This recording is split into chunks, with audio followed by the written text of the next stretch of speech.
Hello everyone. Today we are going to discuss about a new topic in psychiatric nursing, that is mental health nursing. In that, the second chapter is principles and concepts of mental health nursing.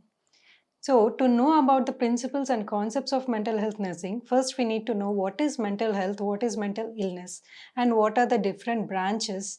If we know all these things, then we can understand about the principles and concepts of mental health nursing. So, first we'll see what is mental illness. So, mental illness is nothing but any deviation or disharmony in the personal, social, and the lives of the person. So, in this, there will be disharmony. Disharmony is nothing but the person will not be able to cope up with the normal daily activities and normal daily stress. So, for a normal person, the person will have some kind of stress, but the person will be able to cope up with it. He will have the coping mechanisms. But the persons who are mentally ill, they will not be able to control their thoughts, they will not be able to control their emotions, and so they will not be able to control their stress levels also. And such persons, we call them as mentally ill. Who all will be involved in treatment of mentally ill persons? In the treatment of mentally ill person, a psychiatrist and psychiatric nurses are involved mostly. Psychiatry is the branch of medicine which deals with the disturbances in mental conditions or any mental disorders. So, and psychiatrist is the person, is a doctor qualified who will deal with the persons who are mentally ill. And psychiatric nursing is a specialization in the field of nursing which helps in prevention and promotion and also rehabilitation of the mentally ill persons. This will be carried out in different levels like primary, secondary and also tertiary levels. Now let's see the proper definitions of mental illness given by different people or different organizations. The first definition is a disease that causes mild to severe disturbances in thought or behavior resulting in inability to cope with life's ordinary demands and routines. This definition was given by National Mental Health Association of USA in the year 2008. And the next definition is mental illness is a term used to denote different types of mental disorders. These include disorders of thought, mood, and behavior that cause distress and result in a reduced ability to function psychologically, socially, and interpersonally. Now we'll see about the classification of mental disorders like ICD-10 classification and DSM-5 classification and also Indian classification of mental illnesses. And mostly we use the classification of ICD-10 classification. What is this ICD-10 classification is? International Code for Disease. ICD stands for International Code for Disease and 10 is stands for revision, 10th edition revision. So in this, the clinical manifestations, according to the symptoms and clinical manifestations, the mental illnesses are classified or categorized. And this is mostly accepted worldwide and this is also published in the World Health Organization publication. So in this category ICD-10, we have F00 to F99. So in this they have classified all the disease conditions according to their symptoms and the treatment line. So first we'll see what are the disorders or the diseases and how they are classified under ICD-10 classification. I have told you that ICD-10 classification, it is based on the symptoms or the clinical manifestations. That is why it is also called as ICD-10-CM. CM stands for clinical manifestations. So we'll see from F00 to F99. These diseases will be coming under the F00 to F09. So organic disorders are nothing but organic brain disorders like dementia, delirium, Alzheimer's, amnesia. All these conditions will be coming in the F00 to 09. The next one is F10 to F19. In the F10 to F19, all the mental and behavioral disorders will be coming under this classification.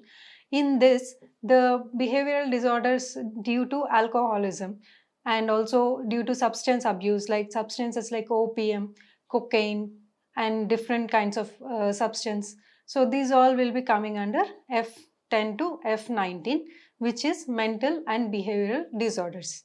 And the next is F20 to F29. In F20 to F29, we see schizophrenia, schizotypal disorders, and delusional disorders. This is very important. Please remember this.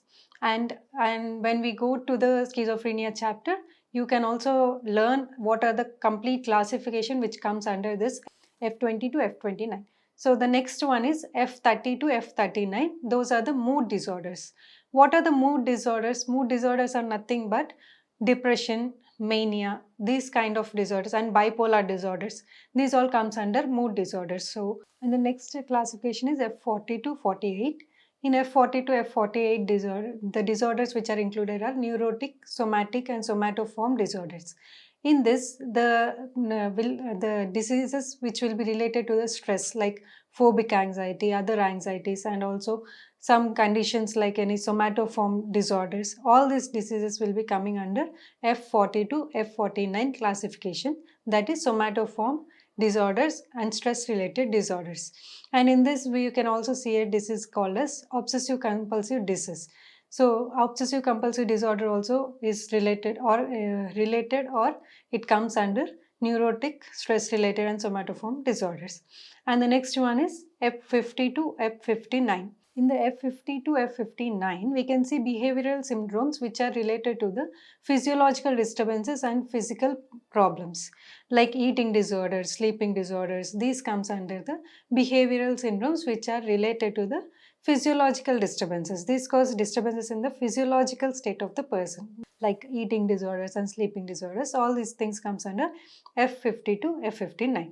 And the next one is F60 to F69. So in the F60 to F69, all the personality disorders in the adulthood, these comes under F60 to 69. So there are different kinds of personalities in people, like histrionic personality, like paranoid, schizoid, depressive, dependent.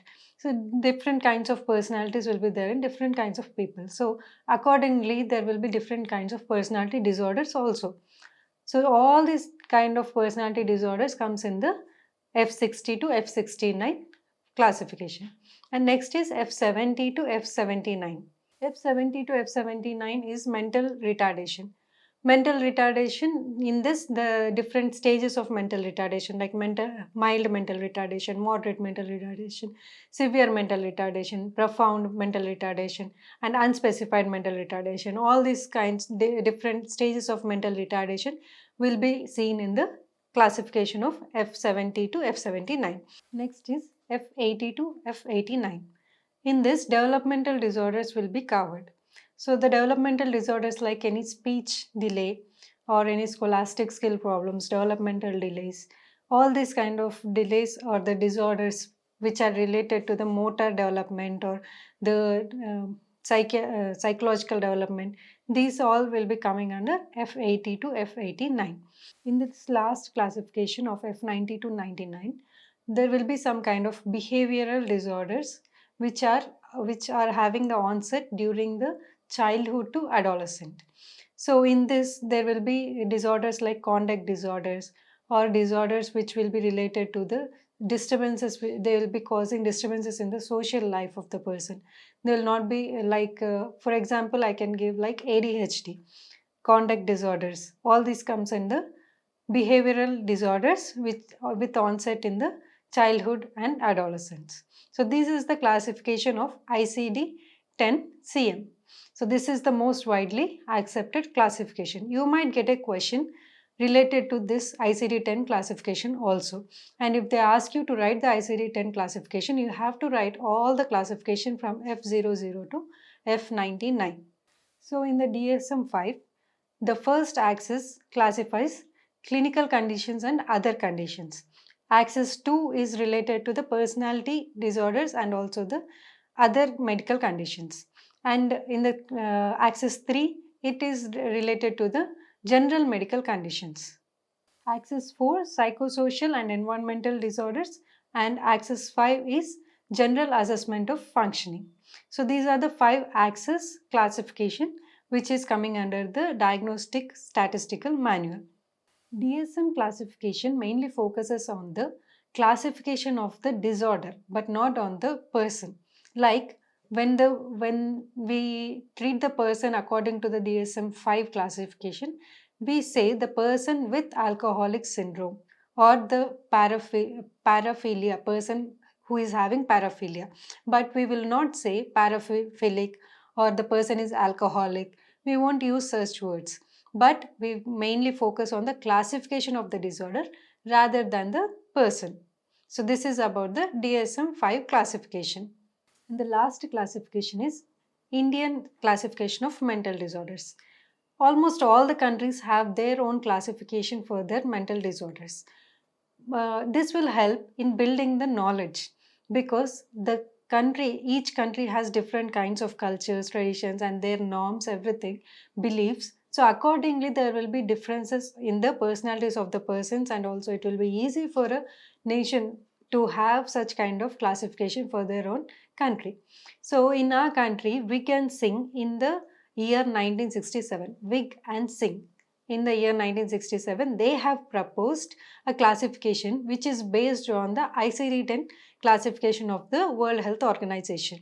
So in this classification, they have given some classified contents like psychotic disorders, organic disorders, personality disorders, and mental retardation. So these are the headings for the classification in Indian classification of mental disorders. So what are those?